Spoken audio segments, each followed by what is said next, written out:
কাছে আসেই তো 150 টাকা। আমার কেন পে করতে হইছে? ও আমার অর্ডার করতে কেন বলছে? তুই আমার এখন 500 টাকা খাওয়াবি।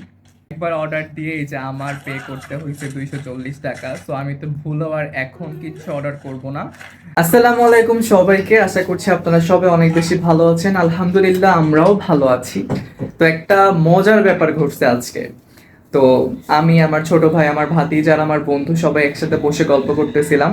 দ্যাট মোমেন্ট কেন জানি আমার মনে হয়েছে আমার প্রচন্ড লেভেলের ক্ষুধা লাগছে, আমার এখন কিছু খাওয়া দরকার। তো আমি আমার বন্ধুরাই আবদার করে বলছি, বন্ধু ফুড পান্ডায় কিছু অর্ডার করি, তুই পে করিস, সবাই মিলে খাবো। সে তো মজায় মজায় খুশির ঠেলায় এত সুন্দরভাবে বলছে, বুঝছেন, অর্ডার কর, যা ইচ্ছা খাবি অর্ডার কর, অবশ্য একটা আইটেম অর্ডার করবি না, সবার যেটা যেটা খাইতে ইচ্ছা করে সব অর্ডার করবি, বুঝছিস। আমি কিন্তু আবার কম জিনিস খাওয়াইতে পছন্দ করি না, বেশি জিনিস খাওয়াবো।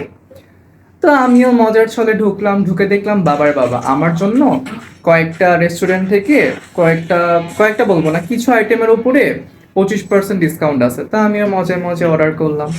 বেশি না, একটা ভেজিটেবল নুডলস আর কি অর্ডার করছি, দাম আসছে 360 টাকা, সেটাকে ডিসকাউন্টে আসছে 240 টাকা। তখন থেকে আমার বন্ধুর কাহিনী স্টার্ট হয়েছে। আল্লাহ, 240 টাকা আমি কেমনে দিব, আমার কাছে আসেই তো 150 টাকা, হবে না, অর্ডার ক্যান্সেল কর, লাভ নাই, এই সেই অনেক কিছু নানান বাহানা। আবার এইদিকে দেখেন কি সুন্দর বসে গেম খেলতেছে, তার আমার সাথে মধ্যে কোনো বান্ধবীও আছে। গিল্টনেস কিচ্ছু নাই। গেমের মধ্যে আবার বান্ধবীদের সাথে কথাও বলতেছে, বন্ধুদের সাথে কথা বলতেছে, অথচ আমারে খাওয়ার বেলায় তার টাকা নাই, মুখে জোর আছে কিন্তু পকেট খালি। একটু আগে হচ্ছে পার্সেলওয়ালা আসছিল, এই তো পার্সেল দিয়ে গেছে, নুডলস, ভেজিটেবল নুডলস। আমার কেন পে করতে হইছে? আমার প্রশ্ন হচ্ছে এই জায়গায়। যে অর্ডার করছে সে পে করছে।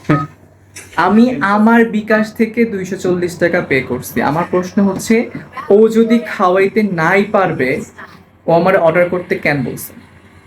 কি জন্য বলছে? তুই সুখা, তুই জাহান্নামে যা, তুই কেন আমার অর্ডার করাইলি আর কেন আমার টাকাটা নষ্ট করাইলি? নষ্ট কি, তোর ভাই খাবে, তোর ভাতিজা খাবে, এগুলো নষ্ট? যেটাই হোক, তুই তো বলছিস আজকে তুই খাওয়াবি, ট্রিটটা তুই দিবি, তাহলে তুই কেন টাকাটা পে করলি না? আমার ট্রিটটা বাকি রইলো, অন্যদিন খাওয়াবো। না, আর আমি এমনিতেই বিশ্বাস করে 200-250 টাকার জিনিস খাওয়াই না। এমন একটা ভাব করে মনে হয় পকেটে সব সময় 2 লাখ 3 লাখ টাকার বান্ডেল পড়ে থাকে।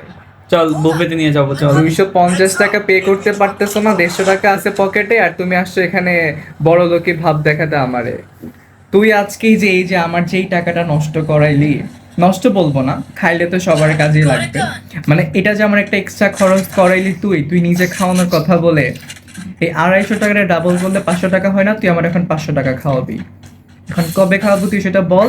চল চল একটা বুফেতে চল, ওখানে খাওয়াই। ফোন চল। ক্যামেরা ওপেন আছে, তুই ক্যামেরার সামনে বলবি কবে খাওয়াবি এবং কোন জায়গায় তুই খাওয়াবি। কবে খেতে চাস? আমি আজকেই খেতে চাই, ভাইয়াকে আজকে খাও, ওকে হ্যাঁ, আরেকটা অর্ডার দে, কি খাবি অর্ডার দে।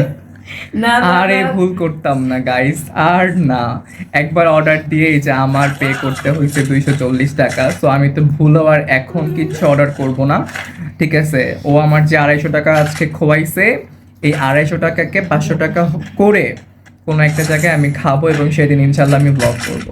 সেই ব্লগটা দেখার জন্য ওয়েট করবেন। আর নাও খাইতে পারি, কজ গরিবের কাছ থেকে আমি আবার ট্রিট নেই না। ঠিক আছে, ভালো থাকবেন সবাই, গরিবের আল্লাহ কাছে হাফেজ। ঠিকই ফুড পান্ডার পেমেন্ট চাইতেছো। পেমেন্ট তো নিজে করছি, যাই হোক, আল্লাহ হাফেজ, সবাই ভালো থাকবেন।